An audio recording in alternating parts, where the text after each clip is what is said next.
welcome to my class students. We are doing English first flight and the chapter is the Sermon of Benares और ये इसका question answer है.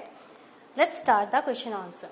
Now the first question is, when a son dies, Kisa Gautami goes from house to house. What does she ask for? Does she get it? Why not?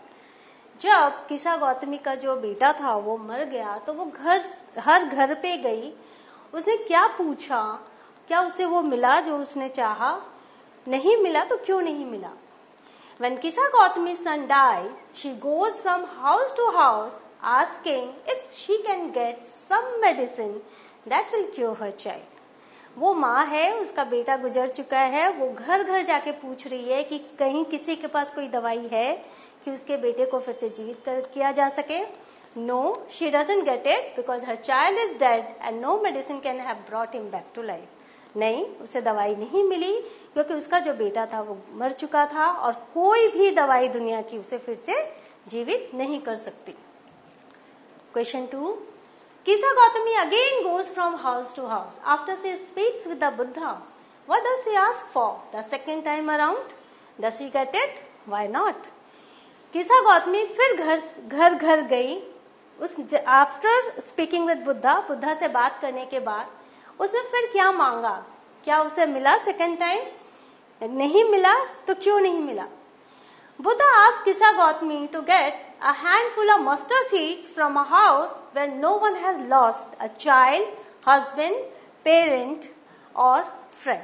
तो बुद्धा ने क्या कहा किसा गौतमी को कि मेरे लिए सिर्फ मुट्ठी भर आप मस्टर्ड सीड्स ला दो, सरसों के दाने दे दो मुझे, लेकिन उसी घर से लाना जहाँ आज तक ना कोई बच्चा गुजरा है, ना कोई फ्रेंड गुजरा है, ना पेरेंट गुजरे हैं. She goes from house to house but can't get the mustard seeds because there is not a single house where no one has died in the family. तो सेकेंड टाइम फिर वो घर घर गई और उसे मस्टर्ड सीड्स तो मिला, लेकिन जब उसने पूछा कि आपके घर कोई गुजरा तो नहीं है, तो लोगों ने क्या कहा कि नहीं, हर घर में एक डेथ हुई है. Can't get the mustard seeds because there is not a single house where no one has died in the family. What does Kisa Gautami understand the second time that she failed to understand the first time? दूसरी बार second time Kisa Gautami को क्या समझ में आया जो उसे पहली बार समझ में नहीं आया था?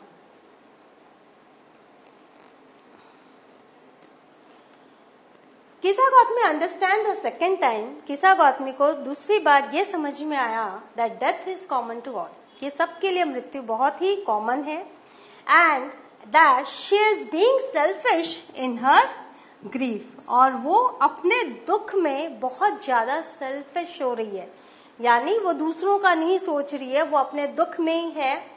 There is no house where some beloved has not died. सिर्फ उसी का बेटा नहीं गुजरा जिसे वो बहुत प्यार करती है. हर घर में कोई ना कोई ऐसा जरूर गुजरा है जिससे बहुत ज्यादा प्यार किया जाता था. तो उसको ये समझ में आई बात. Yes, this is what the Buddha wanted her to understand. हाँ, यही बात बुद्धा उसे समझाना चाहते थे. This is what. Next, why do you think Kisa Gotami understood this only the second time? Why do you think Kisa Gautami understood this only the second time? आपको ऐसा क्यों लगा कि किसा गौतमी ने ये सच्चाई सेकेंड टाइम ही जानी? In what way did the Buddha change her understanding? किस तरह से बुद्धा ने उनकी अंडरस्टैंडिंग को चेंज किया? Kisa Gautami understood that death is common to all and that she was being selfish in her grief. उसको समझ में आया कि जो डेथ है वो कॉमन है और वो बहुत ज्यादा दुखी थी अपने सेल्फिशनेस के कारण, अपने दुख के कारण बहुत सेल्फिश हो गई थी. She understood this only the second time because it was then that she found that there was not a single house where some beloved had not died. उसको सेकेंड टाइम ये अंडरस्टैंडिंग हुई क्योंकि जब वो घर घर गई तो उसे समझ में आया कि कोई भी घर ऐसा नहीं है जहाँ पे किसी बिलवेड की डेथ नहीं हुई है.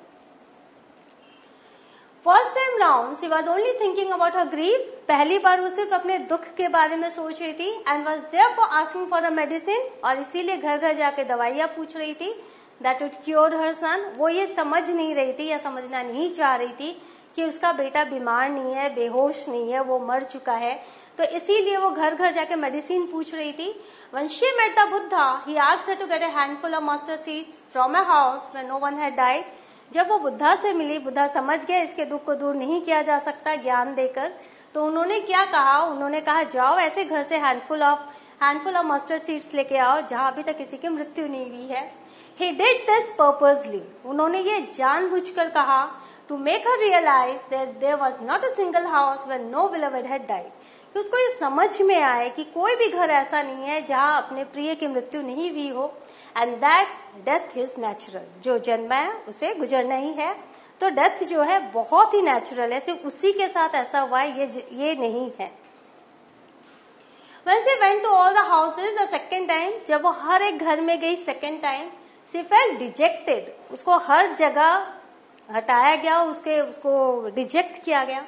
That she could not gather the mustard seeds, और वो मस्टर्ड सीड्स नहीं गैदर कर पाई. Then when she sat, उसके बाद थक हार के जब वो एक जगह बैठी and thought about it, और इसके बारे में सोचा, she realized that the fate of many such that they live and die. कि हमारी डेस्टिनी ऐसी है कि हम जीवित होते हैं और हम मरते भी हैं. Death is common to all. This was what the Buddha had intended her to understand. और यही बुद्धा उसे समझाना चाहते थे और वो अच्छे से समझ गई. How do you usually understand the idea of selfishness? Selfishness जो एक आइडिया है, selfishness जो एक वर्ड है, उसे आप कैसे समझते हो? Do you agree with Kisa Gautami that she was being selfish in her grief? क्या आप इस बात से सहमत हो कि किसा गौतमी जो है वो सेल्फिश हो गई थी अपने दुख में? Selfishness is प्रीऑक्यूपेशन with I, me and my self. Selfish हम किसे कहते हैं? जो हमेशा मैं, मेरा, इसी के आगे पीछे घूमता है. तो ये आई, मी एंड माई सेल्फ जो इसी 3 वर्ड्स के आगे पीछे घूमते हैं वो सेल्फिश कहलाते हैं. Kisa Gautami was not in a position to think about other people's grief. Kisa Gautami के हाथ में अपने बेटे की डेड बॉडी थी, उस समय वो किसी और के बारे में नहीं सोच पा रही थी. It is natural to feel sad over death of a near and dear ones. बहुत ही स्वाभाविक है, जब आपका अपना कोई प्रिय चला जाता है तो आप बहुत ज्यादा दुखी होते हो. But most people carry on their next responsibility of performing proper last rites of the dead. लेकिन बहुत सारे लोग होते हैं वो लास्ट राइट्स की अंतिम जो यात्रा होती है उसके बारे में सोचते हैं, वो रिस्पॉन्सिबिलिटी निभाने के बारे में सोचते हैं.